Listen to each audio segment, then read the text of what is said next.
হযরত ওমর বলেন, যেই না চিন্তা করলাম মনে মনে মুহাম্মদ সাল্লাল্লাহু আলাইহি সাল্লাম কবি হয়ে গেছেন, অমনি তিনি আমার এই কথার জবাব যেন তিনি দিলেন। তিনি পড়লেন, ওয়ামা হুয়া বিকাউলি শাইরিন কালিলাম মা তুমিনুন।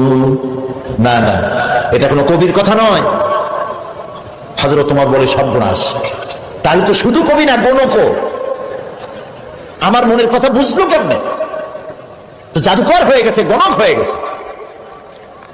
হযরত ওমর বলেন, যখন আমি মনে মনে চিন্তা করলাম গণক হয়ে গেছেন, অমনি নবীজি আমার সে কথারও জবাব দিয়ে দিলেন। তিনি বললেন, ওয়ালা বিকাউলি কাহিনিন কালিলাম মা তাযাক্কারুন।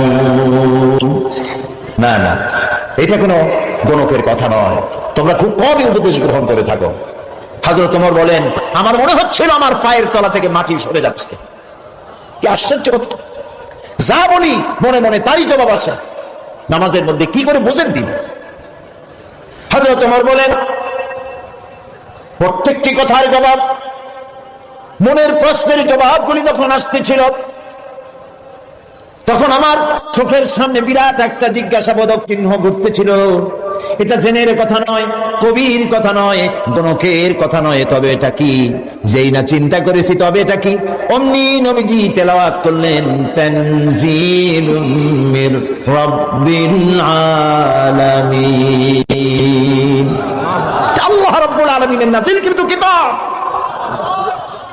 হযরত ওমর বলছেন, আমার মনে হচ্ছিল ঈমান ইসলাম তার শিকড় শুদ্ধ আমার কলিজার মধ্যে গেড়ে বসতেছে। কিন্তু তখনও সময় আসে নাই হযরত ওমরের ঈমান কবুল করার।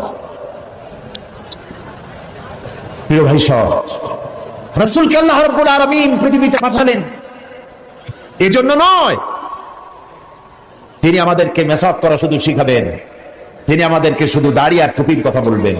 একটি সমাজ বিপ্লব, একটি রাষ্ট্র বিপ্লব করার জন্য পাঠিয়েছেন। চুরি, ডাকাতি, জেনা, ব্যভিচার, হত্যা, ধর্ষণে ভরপুর সমাজ, এখানে এসেছেন তিনি। এই জাতির উপায়, এ মানুষ বাঁচবে কি করে? এর লক্ষ্য কি, উদ্দেশ্য কি, যাবে কই? আহারে, গরিবদের বাঁচার কোন অধিকার নাই। গরিবরা শোষিত, নির্যাতিত, নিপীড়িত, নিগৃহীত। বড় লোকদের সব জোর জার মুলুকটা। আর নারী, নারীর জীবনের তো কোনো দামই নাই। নারী হয়ে জন্মগ্রহণ করাই আজন্ম পাপ। মেয়ে হয়ে জন্মগ্রহণ করেছে, আছাড় মেরে মেরে ফেলতেছে। রাসূল এই জিনিসগুলি দেখলেন, নিজের চোখে অবলোকন করলেন। একটা ব্যতিক্রমী স্বভাব দিয়ে তিনি তৈরি হচ্ছেন। লোকেরা লক্ষ্য করলো, এক পর্যায়ে মক্কার লোকেরা রাসূলের নাম ভুলে গেল। নাম ছিল কি? নাম কি? মুহাম্মদ। বলেন নাম কি? সবাই বলেন সাল্লাল্লাহু আলাইহি ওয়াসাল্লাম। মনে থাকে যেন রাসূলের নাম যখন শুনবেন, যখন পড়বেন, কি বলবেন? ভুলে যাবেন না। লোকেরা নাম ভুলে যেতে বসলো কেন? তিনি পরিচিত হলেন আল আমিন বলে। লোকেরা বলা শুরু করলো, এই ঘটনার জন্য যাও আল আমিনকে বলো, চলো আল আমিনের কাছে যাই। ওই যে আল আমিন আসতেছে। বিশ্বাসী হিসাবে পরিগণিত হলেন সকলের কাছে, বিশ্বাসী, এবং নাম আরো হলো সাদেক, সত্যবাদী। নবীজি যখন মক্কা থেকে হিজরত করে মদিনায় যান, যাওয়ার সময় হযরত আলীকে বলেছিলেন, আলী, আল্লাহ তাআলা অর্ডার করেছেন আমাকে মদিনায় যাওয়ার জন্য, হিজরত করে তুমি আমার বিছানায় শুয়ে থাকো, আর একটা কাগজ কলম নাও, একটা লিস্ট তৈরি করো। হযরত আলী বলেন, আমি লিস্ট দিলাম আমানতে। সেই আমানত যারা রাখছে অধিকাংশ কাফেরের আমানত রাখছে। কার কাছে? মুহাম্মদ সাল্লাল্লাহু আলাইহি ওয়াসাল্লামের কাছে আমানত রেখেছে। কেন? কাফেরেরাও বুঝতো যেসব নেতার পিছনে ঘুরি, এগুলো শয়তানের চাইতেও খারাপ।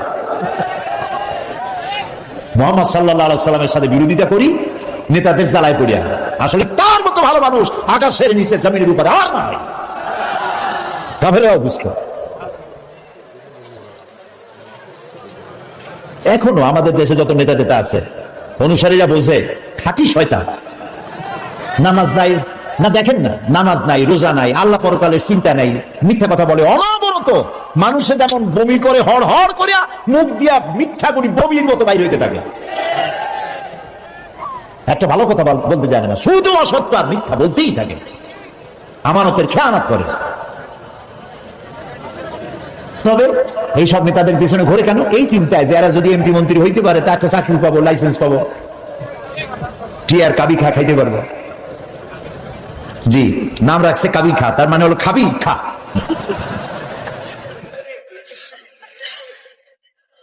নবী করিম সাল্লাল্লাহু আলাইহি ওয়াসাল্লাম, আপনার আমার জীবন, আমাদের মা বাপের জীবন উৎসর্গ হোক রাসূলের কদম মোবারকের উপরে। সারাটা দুনিয়া ঋণী তার কাছে, তার স্বভাব চরিত্রের কাছে। মুহাম্মদ রাসূলুল্লাহ সাল্লাল্লাহু আলাইহি ওয়াসাল্লাম এই সমাজে বড় হলেন, বেড়ে উঠলেন, লক্ষ্য করলেন এদের বাঁচাবো কেমনে, উপায় কি? তিনি গারে হেরায় চলে গেলেন। ওটার নাম জাবালে নূর। আমরা গারে হেরা বলি, কিন্তু মক্কা শরীফে যে গারে হেরা পেলি কেউ চিনবে না, চিনবে না। জাবালে নূর, ওই জাবালে নূরে উঠলেন, অনেক উঁচা। আল্লাহ দয়া করে আমাকে একবার ওঠার তৌফিক দিয়েছিলেন, একবার উঠছি। তাতে তখন তো আমার শরীর টরীর অনেক ভালো ছিল, ভালো মানে মোটা ছিলাম বেশি। উঠতে গিয়ে 3 বোতল পেপসি খাওয়া লাগছে, আর 2-3 দিন উরুতে ব্যথা ছিল। তাহলে চিন্তা করেন কত উঁচা। সেই পাহাড়ের অনেক উঁচায় একটা ছোট্ট জায়গা, একটা রাস্তা আছে একটুখানি, এই সোজাভাবে ঢোকা যায় না, কাত হয়ে কইয়া কাইতে আছেন আমাদের দেশে বলে, ওই কইয়া কাইত হয়ে ঢোকা যায়। এবং ওখানে একটা জায়গা আছে যেখানে 2 জন একসাথে নামাজ পড়তে পারে, এরকম একটা গুহা। সেখানে নবী করিম সাল্লাল্লাহু আলাইহি ওয়াসাল্লাম চিন্তা গবেষণা করতে লাগলেন। যেদিন বয়স 40 বছর পূর্ণ হয়ে গেল, আল্লাহ রাব্বুল আলামিন তাকে নবুয়তের মর্যাদা দিয়ে দিলেন। এই নবুয়তের মর্যাদা নিয়ে তিনি নেমে আসতেছেন, ভয় পেলেন। জিবরাইলকে তো জীবনে দেখেননি, হযরত জিবরাইলকে দেখেছেন। জিবরাইল বলেছেন ইকরা, পড়ো। তিনি বলছেন যে আমি পড়তে জানি না। আবারও বললেন ইকরা, পড়ো। বলছেন জানি না পড়তে। তৃতীয়বার তিনি বুকের সাথে জড়িয়ে ধরলেন, এমন ভাবে জড়িয়ে ধরলেন নবী করিম সাল্লাল্লাহু আলাইহি ওয়াসাল্লাম ব্যথা পেলেন এবং তিনি পড়তে পারলেন। নেমে এসে স্ত্রী হযরত খাদিজাতুল কুবরা রাদিয়াল্লাহু তাআলা আনহাকে বললেন আমাকে ঢেকে দাও। তাড়াতাড়ি করে চাদর এনে তিনি ঢেকে দিলেন। নবী করিম সাল্লাল্লাহু আলাইহি ওয়াসাল্লামের চোখের মধ্যে ভীর ছাপ। হযরতে খাদিজা ভীত সন্ত্রস্ত হলেন, জিজ্ঞেস করলেন আবাল কাসেম আপনার কি হয়েছে? তিনি ঘটনা শোনালেন। হযরত খাদিজা কি বলতেছেন শোনেন। হযরত খাদিজা বলছেন ইয়া আবাল কাসেম, হে কাসেমের পিতা, আপনার ঘাবড়াবার কোনো কারণ নাই। কোন দুষ্ট জিন, কোন দুষ্ট শয়তান আপনাকে অনিষ্ট করতে পারে না, কারণ আপনি সত্যবাদী। আপনাকে কোন দুষ্ট জিন, কোন শয়তান আপনাকে অনিষ্ট করতে পারে না, কারণ আপনি আত্মীয়তার হক আদায় করেন, আপনি এতিমকে মিসকিনকে খেতে দেন, আপনি বিধবাকে আশ্রয় দেন, আপনার ক্ষতি কেউ করতে পারে না। হযরত খাদিজা দৌড় মারলেন এবং নিজের চাচাতো ভাই হযরত ওয়ারাকা বিন নওফল, তিনি ছিলেন তাওরাতের জবরদস্ত আলেম, নবীজির মুখে খবর শুনলেন। সবটা শুনে নবীজির মস্তক মোবারকের উপরে চুমো খেয়ে বললেন কুদ্দুসুন কুদ্দুসুন, অতি পবিত্র, মহাপবিত্র ইয়া মুহাম্মদ সাল্লাল্লাহু আলাইহি ওয়াসাল্লাম। আপনার কাছে যিনি এসেছিলেন তিনি কোন জিন নন, তিনি মহাপবিত্র আত্মা, তিনি ফেরেশতা। যে ফেরেশতা এসেছেন ইব্রাহিম, মূসা, ঈসা, ইয়াকুব, আইয়ুব, সমস্ত নবীদের কাছে যে ফেরেশতা এসেছে, সেই জিবরাইল এসেছিলেন আপনার কাছে। তাওরাতে আমি যা পড়েছি তার সাথে মিল হয়ে যাচ্ছে, আপনি আখিরি জামানার পয়গম্বর। তবে আমার জন্য আফসোস, আমি বৃদ্ধ, এই জাতি আপনাকে খুব কষ্ট দেবে, নির্যাতন করবে। সেদিন পর্যন্ত যদি আল্লাহ আমারে বাঁচায় রাখেন, আমি আপনাকে সাহায্য করব, আপনার সাথে থাকব। প্রিয় ভাই সব, একটা নারী, একজন স্ত্রী পুরুষের জন্য, স্বামীর জন্য সব থেকে উত্তম সাক্ষী দিতে পারে, এর থেকে ভালো সাক্ষী আর কেউ দিতে পারে না। আল্লাহর নবী যখন তার স্ত্রী হযরত খাদিজা রাদিয়াল্লাহু তাআলা আনহাকে যখন দাওয়াত দিয়েছেন, আল্লাহ রাব্বুল আলামিন যখন দাওয়াতের জন্য বলে দিলেন নিকটবর্তী আত্মীয়দেরকে দাওয়াত দেওয়ার সর্বপ্রথম নবীজি গিয়ে হযরত খাদিজাকে দাওয়াত দিলেন, বললেন আল্লাহ ছাড়া কোনো ইলাহ নাই, মাবুদ নাই, তার উপর ঈমান আনো। আর আমি মুহাম্মদ রাসূলুল্লাহ সাল্লাল্লাহু আলাইহি ওয়াসাল্লাম আখিরি জামানার পয়গম্বর, আমার উপর ঈমান আনো। স্ত্রীর জন্য স্বাভাবিক ছিল, স্ত্রী তো কমসে কম স্বামীরে চেনে, কি বলেন আপনারা, চেনে না? সব মানুষকে আপনি ধোঁকা দিতে পারবেন, সব মানুষকে আপনি চোখে ধুলা দিতে পারবেন, কিন্তু স্ত্রী ভাঙিয়ে দিতে পারবেন না, ঠিক কিনা বলেন? স্ত্রী আপনার জন্য ভালোবাসা দিতে পারে, জীবন দিতে পারে, সব দিতে পারে, কিন্তু ঈমান আনা অত্যন্ত কঠিন। নবীজি যখন হযরত খাদিজাকে ঈমানের দাওয়াত দিলেন, হযরতে খাদিজা রাদিয়াল্লাহু তাআলা আনহা এক মুহূর্ত দেরি করেন নাই। রাসূলুল্লাহ হযরত খাদিজা বলছেন, ইয়া আবুল কাসেম, আপনি অবশ্যই আল্লাহর নবী, আমার কোনো বিন্দু মাত্র সন্দেহ নাই, কারণ বিগত 15 বছর আপনার সাথে ঘর সংসার করে আপনাকে যেভাবে দেখেছি, কোন সাধারণ মানুষের আচরণ এরকম হতে পারে না, আপনি অবশ্যই আল্লাহর নবী। নবী করিম সাল্লাল্লাহু আলাইহি ওয়াসাল্লাম এই দাওয়াত নিয়ে ছড়িয়ে পড়লেন ময়দানে। তিনি বলেছেন লা ইলাহা ইল্লাল্লাহ। এই কালেমার দাওয়াত কি শুধু মুহাম্মদ সাল্লাল্লাহু আলাইহি ওয়াসাল্লামের ছিল না, সব নবীদের ছিল। দুনিয়ার সব নবীদের একটাই স্লোগান ছিল, তার মধ্যে কোনো মতপার্থক্য, মতদ্বৈততা হয় নাই, সকলের স্লোগান একটা, লা ইলাহা ইল্লাল্লাহ। এই কালেমার বিপ্লবী দাওয়াত পেশ করেছেন সমস্ত নবীরা। আমরা এই কালেমাটা বুঝি না, না বোঝার কারণেই দুরবস্থা হয়েছে। আমরা শুধু এটারে জিকিরের বুড়ি বানাইছি। দেখছেন কি কায়দায় জিকির করে, লা ইলাহা ইল্লাল্লাহ ইল্লাল্লাহ, এমন জোরে ইল্লাল্লাহ বলে তাতে কলব থাকলেও পারে, গেলেও পারে। কি বুঝে ইল্লাল্লাহ বলতেছেন? আবার লা ইলাহা ছেড়ে দিয়া খালি ইল্লাল্লাহ করে, এরকম শুনেছি, শুনছেন আপনারা? লা ইলাহা বাদ দিয়া কতক্ষণ ইল্লাল্লাহ ইল্লাল্লাহ ইল্লাল্লাহ। আশ্চর্য কথা, এটা কি কি বলতেছেন আপনি? ইল্লাল্লাহ মানে তো আল্লাহ ছাড়া, আল্লাহ ছাড়া কি? লা ইলাহা ইল্লাল্লাহ এই কালেমার দাওয়াত যখন নবীরা দিয়েছেন, হযরত মূসা আলাইহিস সালাম যখন বলেছেন লা ইলাহা ইল্লাল্লাহ, এই আঘাত লেগে ফেরাউন দরিয়ায় নীলের মধ্যে ডুবে শেষ হয়ে গিয়েছে। হযরত ইব্রাহিম আলাইহিস সালাম যখন বলেছেন লা ইলাহা ইল্লাল্লাহ, নমরুদের গোষ্ঠী সাফ হয়েছে, জুতা পিটা খাইয়া দুনিয়া থেকে বিদায় হয়ে গেছে, ঠিক না ভাই? মুহাম্মদ সাল্লাল্লাহু আলাইহি ওয়াসাল্লাম যখন বলেছেন লা ইলাহা ইল্লাল্লাহ, তখন আবু জাহাল, আবু লাহাব, উতবা, শাইবা, মুগীরা এই সবগুলির গায়ে আগুন জ্বলে গেছে। কেন আগুন জ্বললো? তারা বুঝছে লা ইলাহা ইল্লাল্লাহর অর্থ কি। তারা বুঝেছে লা ইলাহা ইল্লাল্লাহ মানে হচ্ছে কোন ইলাহ নাই, আইনদাতা নাই, বিধানদাতা নাই, শাসনকর্তা নাই, কাউকে মানি না, কে ছাড়া? আল্লাহ ছাড়া। ফেরাউনও বুঝেছে, ফেরাউন বোঝে। ফেরাউনকে মুসা আলাইহিস সালাম যখন বলেছেন বলো লা ইলাহা ইল্লাল্লাহ, ফেরাউন বলেছে মা আলিমতু লাকুম মিন ইলাহিন গায়রি, আমি তো জানি না যে আমি ছাড়া আরো কোন ইলাহ আছে, আমি তো ইলাহ, তুমি যদি আমারে বাদ দিয়ে আর কাউকে ইলাহ মানো, লা আজআলান্নাকা মিনাল মাসজুনিন, কারারুদ্ধ করে রাখবো, জেলখানায় ঢুকিয়ে দেব। মুসা আলাইহিস সালাম ভয় পাইছিলেন নাকি? ভয় পাননি। কাফেরেরা বুঝতে পারতো লা ইলাহা ইল্লাল্লাহর অর্থ কি।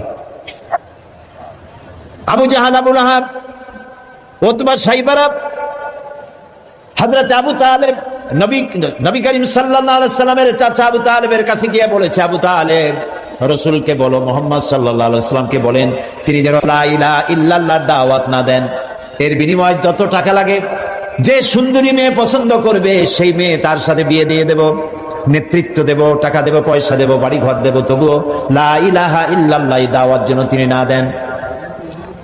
নবীজির কাছে যখন প্রস্তাব গেল, আল্লাহর নবী বললেন, চাচাজি আবু তালিব, প্রস্তাব যেটা এসেছে ওই প্রস্তাবকরা যা দিতে পারবে সেটা তো স্বাভাবিক কথা, যেটা দিতে পারবে না তাও যদি ওরা আমার হাতে দিতে পারে, যেমন আকাশের সূর্যটা ধরে এনে যদি ওরা আমার ডান হাতে তুলে দেয়, আকাশের পূর্ণিমার চাঁদ যদি ধরে এনে আমার বাম হাতে তুলে দেয়, এরও বিনিময়ে আমি আল্লাহ নবী মুহাম্মদুর রাসূলুল্লাহ এক মুহূর্তের জন্য তাওহীদের দাওয়াত বন্ধ করে দেব না। নবীজি পৃথিবীতে আল্লাহর দ্বীনের দাওয়াত দেওয়ার জন্য, দ্বীন প্রতিষ্ঠার জন্য এসেছিলেন, এজন্য আসেন নাই আবু জাহাল, আবুল লাহাব, সাইবারা নেতৃত্ব দিবে, আর মুহাম্মদ সাল্লাল্লাহু আলাইহি ওয়াসাল্লাম তার অধীনে চাকরি করবেন, মসজিদে বসে আল্লাহ আল্লাহ করবেন। মুসা আলাইহিস সালামকে এজন্য পাঠানো হয়নি যে তিনি ফেরাউন রাজত্ব করবে আর তিনি তার অধীনে থেকে আল্লাহ বিল্লাহ করবেন, এজন্য পাঠানো হয়েছে। মূল উদ্দেশ্য কি? আল্লাহ রাব্বুল আলামিন বলেন, ওয়াল্লাযী আরসালা রাসূলাহু বিল হুদা ওয়া দীনিল হক লিইয়ুযহিরাহু আলাদ-দীনি কুল্লিহি ওয়া কাফা বিল্লাহি শাহীদা। আল্লাহ তাআলা তিনি রাসূলকে প্রেরণ করেছেন দ্বীনে হক আর সত্যের বিধান সহকারে, যাতে করে পৃথিবীর সব মতবাদের উপরে ইসলামকে তিনি বিজয়ী করে দিতে পারেন। নবী করিম সাল্লাল্লাহু আলাইহি ওয়াসাল্লাম মক্কি জীবনে এই কাজটি তিনি চালু করলেন। নবী করিম সাল্লাল্লাহু আলাইহি ওয়াসাল্লামকে আল্লাহ রাব্বুল আলামিন সব রকমের সম্মান এবং মর্যাদা দিয়ে পৃথিবীতে পাঠালেন দ্বীনকে প্রতিষ্ঠা করার জন্য। 13 বছর সময় লাগলো মক্কায়। কয় বছর লাগলো? 13 বছর। এই 13 বছর দ্বীনের দাওয়াত দিতে থাকলেন মানুষের দুয়ারে দুয়ারে গিয়ে, গোপনে, রাত্রে, দিনে। আল্লাহর মেহেরবানি লোক তৈরি হয়ে গেল। আবু বকর, ওমর, ওসমান, আলী, খাব্বাব, খুবাইব রিদওয়ানুল্লাহি তাআলা আলাইহিম আজমাইন, এই সব লোক তৈরি হয়ে গেল। কেমন লোক তৈরি হলো? যে হযরত ওমর রাসূলকে হত্যা করতে আসছিলেন, সেই ওমরকে আল্লাহ এমন দরজায় পৌঁছায় দিলেন, রাসূল বললেন, লা নাবিয়্যা বা'দি ওয়ালা রাসূলা, আমার পরে নবীও হবে না, রাসূলও হবে না, কিন্তু আমার পরে যদি কেউ নবী হতো লাকানা ওমর, ওমররে আল্লাহ নবী বানাই দিতেন। সুবহানাল্লাহ বলুন। এই সব লোক তৈরি হয়ে গেল। 13 বছর সময় লাগলো। আল্লাহ রাব্বুল আলামিন হিজরতের অর্ডার দিয়ে দিলেন। নবীজি এবার মক্কা শরীফ থেকে রওনা করেছেন। গভীর রজনীতে হযরত আবু বকরকে সঙ্গে করে নিয়ে রওনা করলেন। জাবালে মেসফালার ভিতর দিয়ে, জাবালে কিদওয়ার উপর দিয়ে যাওয়ার সময় বারবার কাবার দিকে ফিরে তাকায় কাঁদতে লাগলেন আর বলতে লাগলেন, কাবারে, বড় আশা ছিল তোর খেদমত করব, কিন্তু তোর নিষ্ঠুর সন্তানেরা তোর কাছে আমারে থাকতে দিল না রে। নবীজি হযরত আবু বকর রাদিয়াল্লাহু তাআলা আনহুকে সঙ্গে নিয়ে জাবালে সুরে চলে গেলেন। ফজরে রক্ত হয়ে গেল। হযরত আবু বকর বলেন, আর উপায় নাই, ধরা পড়ে যাব, এই গুহার মধ্যে গিয়ে আমরা আশ্রয় নেই। গুহার ভিতরে গিয়ে আশ্রয় নিলেন। সকালবেলায় কাফির বেঈমানেরা খুঁজতে খুঁজতে ওই পর্যন্ত এসেছে। একজন বলে পায়ের চিহ্ন এখানে শেষ, ভিতরে আছে, আর একজন বলে নাই। একজন বলে আছে, আর একজন বলে নাই। হযরত আবু বকর বলেন, ইয়া রাসূলুল্লাহ, আমরা ধরা পড়ে গেছি, আর উপায় নাই। এটা এত স্বল্প গভীর গুহা, বসতে পারে মাথা দেখা যায়, শুয়ে হাঁটু উঁচু করলে হাঁটু দেখা যায়, আর বাঁচার উপায় নাই। আল্লাহ রাব্বুল আলামিনের হাবিব তখন বললেন, কারীমের মধ্যে সূরা তাওবা আল্লাহ শোনাই দিয়েছেন, ইয়াকুলু লিসাহিবিহি লা তাহজান ইন্নাল্লাহা মা'ানা। হে আমার বন্ধু, হে আমার সাথী, ভয় পেও না, আমরা দুইজন নয়, আমাদের সাথে আর এক সত্তা আছে। তার নাম কি? সবাই বলেন। আল্লাহ রাব্বুল আলামিন তার হাবিবকে বাঁচালেন না ধরাই দিলেন? বাঁচাইছেন কিনা? দিনের বেলায় ঘুমায় থাকতেন, রাতের বেলায় চলতেন। 13 দিন সময় লাগলো। নবীজি মক্কা থেকে মদিনায় পৌঁছে গেলেন। প্রতিমধ্যে খুব ক্ষুধার্ত হয়েছিলেন। প্রতিমধ্যে কখনো খেতে পারতেন, কখনো খেতে পারতেন না। মদিনার কাছাকাছি, বুখারীতে এই বিবরণ এসেছে, কাছাকাছি হয় যখন হলেন, তখন উম্মে মা'বাদ, মা'বাদের মা বাড়িতে ছিলেন একটা ঘরে। আবু মা'বাদ কাজের জন্য চলে গেছে। কতগুলি ছাগল ছিল তাদের। এই মরুভূমিতে কোনো খাবার নাই, ঘাস নাই, ছাগল সব, বাচ্চা নাই, দুধ নাই, সব শুকায় গেছে। নবী করিম সাল্লাল্লাহু আলাইহি ওয়াসাল্লাম ক্ষুধার্ত, হযরত আবু বকর ক্ষুধার্ত। বাড়ির মধ্যে গিয়ে ঢুকছেন। উম্মে মা'বাদকে জিজ্ঞেস করলেন, মহিলাকে জিজ্ঞেস করলেন, তোমার ঘরে কি কোনো খাবার আছে? তিনি বললেন, পথিক, আমার ঘরে কোনো খাবার নাই। আচ্ছা, দুধ আছে? তিনি বললেন, না, দুধ পাবো কোথায়? কই যে ওই যে একটা ছাগল দেখা যায়, একটা বকরি দেখা যায়। তো বলে যে, আপনি দেখতে পাচ্ছেন না, এই বকরি কত কৃষ, একেবারে শুকায় গেছে, ও তো বাচ্চা নাই, ও দুধ দেবে কেমনে? রাসূলুল্লাহ বললেন, তুমি বকরিটা আমার কাছে নিয়ে আসো। মহিলা বকরিটা কাছে নিয়ে এলেন। রাসূলুল্লাহ বকরির ওলানে, ওলান বলে না, ওলানে হাত দিলেন। উম্মে মা'বাদ বললেন, আমি তাকিয়ে থাকলাম, বকরি তার দুটি ঠ্যাং ফাঁক করে দিল পেছনে, আর ওলান বড় হয়ে মাটিতে ঠেকে গেল। রাসূলুল্লাহ বললেন, একটা পাত্র নিয়ে আসো। একটি পাত্র আনা হলো। বড় এক পাত্র দুধে ভরে গেল। রাসূলুল্লাহ পাত্র থেকে ঢেলে দিলেন, তুমি খাও। নিজে খাইলেন। হযরত আবু বকরকে খাওয়ালেন। পাত্র থাকলো, বললো তোমার স্বামী এলে তাকে দিও। রাসূলুল্লাহ চলে গেলেন। আবু মাবাদ বাড়ি ফিরেছেন, মুখ শুকনা। হঠাৎ করে দুধের দিকে চোখ পড়লো, বললো তুমি দুধ পাইলা কই? আবু মাবাদ বলছে, পুরুষ বলছে যে আমি তো সারাদিন কষ্ট করেছি, কিছু খাই নাই, তুমি দুধ পেলে কোথায়? উম্মে মাবাদ বললেন আমাদের বাড়িতে দুইজন মেহমান আসছিলেন এবং যা ঘটনা ঘটলো পুরো ঘটনা তিনি শোনালেন। আবু মাবাদ জিজ্ঞেস করেন আচ্ছা বলো তো লোকটি কেমন, দেখতে কেমন? উম্মে মাবাদ বলছে আবু মাবাদ আমি সেই পুরুষটির কথা কি বলবো, আমার জীবনে এত সুন্দর সুপুরুষ আমি জীবনে দেখি নাই। তার চক্ষু আনত, তিনি উপরের দিকে তাকায় কথা বলেন না, প্রয়োজনের বেশি একটি কথাও বলেন না। তার চলা, তার বসা, তার কথা, মুখের বাণী মণিমুক্তার মতো আমি সারা জীবনে এমন মানুষ দেখি নাই। আবু মাবাদ বৃদ্ধ মানুষ সব শুনে বলল খুব সম্ভব তাওরাতে যে শেষ নবীর কথা শুনেছি নিঃসন্দেহে তিনিই হবেন, আমার ভাগ্য ভুলে গিয়েছে। একজন মৌলভী সাহেবের দাওয়াত দিছে, তার বাপ মারা গেছে, মিলাদ শরীফ পড়াবার জন্য। মিলাদ শরীফ পড়িয়া আমার বাপের নামে একটু সবরেসানি করে দেন। তো উনি মিলাদ শরীফ পড়ে তারপরে মোনাজাত করছে, আল্লাহ তাআলা যা পড়লাম আদম আলাইহিস সালাম, নূহ আলাইহিস সালাম, ইব্রাহিম আলাইহিস সালাম, মুসা আলাইহিস সালাম করতে করতে নবী করিম সাল্লাল্লাহু আলাইহি ওয়াসাল্লাম, তারপর সাহাবী, তারপর তাবিঈন, তারপর উলামা মুতাকাদ্দিমিন মুতাআখিরিন, এরপর মুমিন মুমিনাত সব দিয়া এরপর আল্লাহ এই কোরআন শরীফ যে পড়াইলো তার বাপের আমলনামায় দিয়ে দিও। এখন সব টপ দিয়া তারপর বসে কয় ভাই খাবার কই, খাবার টাবার দেবেন না? মোটেও দেবো না। কেন? যে কি খাবার দেবো? এক খতম হলো শরীফ পড়িয়া তুমি দিছো আদম আলাইহিস সালাম থেকে শুরু করে সবাই রে, তো আমার বাপে বাকি পাইছি কি? তো যে সব বাজানের তুমি দোয়া পাঠাইছো ওগুলোর বাড়ি যেয়ে খাও, আমি খাওয়াতে পারবো না। ভুল পথে আগাচ্ছি, ভুল পথে আগাচ্ছি। কোন মৌলভী সাহেব মৌলানা সাহেবের দাওয়াত না দিয়া আমার সন্তান যদি কোরআন তেলাওয়াত জানতো, আল্লাহর নবী বলেন মুমূর্ষ ব্যক্তির কাছে বসে সূরা ইয়াসিন তেলাওয়াত করো, আল্লাহ রাব্বুল আলামিন মৃত্যুর আযাব কমাইয়া দিবে।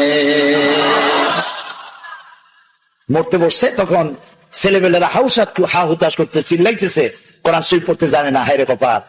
জানাজা পড়তে গেছে, জানাজায় নিয়ে গেছে বাপের লাশ, সাতক্ষীরায় বাড়ি বানাইছে, ঘর আছে, দোকান আছে, পাট আছে, জমিন আছে, গাড়ি আছে, সব আছে, সন্তানরা আলেম বানায় নাই।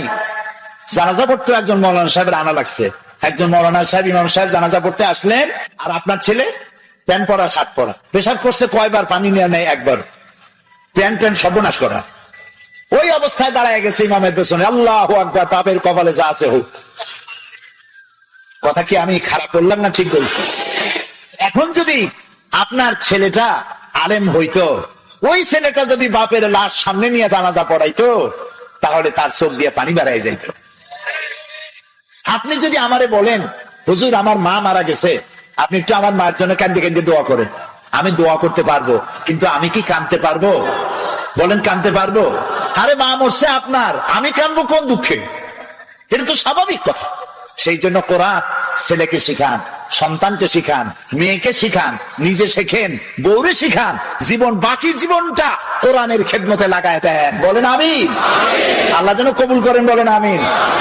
এই কোরআন নাজিল হলো, রাসূলুল্লাহ মুখস্থ করতেছেন, এখন মুখস্থ করতে গিয়ে তাড়াহুড়ো করতেছেন যাতে একটা জের জবরও ভুল না হয়।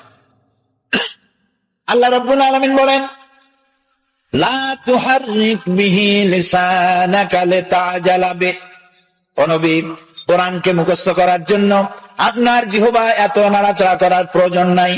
আমার জিবরাইল যখন কোরআন শরীফ তেলাওয়াত করবে আপনার সামনে, জিবরাইলের সাথে মাত্র একবার উচ্চারণ করবেন আপনি, আপনার সিনার ভিতরে গোটা কোরআন শরীফ মুখস্থ করায় দেওয়ার মালিক আমি আল্লাহ। আপনারে মুখস্থ করাবো, আপনাকে তেলাওয়াত করাবো, সুবহানাল্লাহ। আপনারে তেলাওয়াত করবো, আপনি তেলাওয়াত করতে পারবেন, আপনি মানুষকে বুঝাইতে পারবেন। সুবহানাল্লাহি ওয়া বিহামদিহি। কোরআন নাজিল হলো, কোরআন দিয়ে নবী করিম সাল্লাল্লাহু আলাইহি ওয়াসাল্লাম একটা বিরাট বিশাল বিপ্লব করে ফেললেন।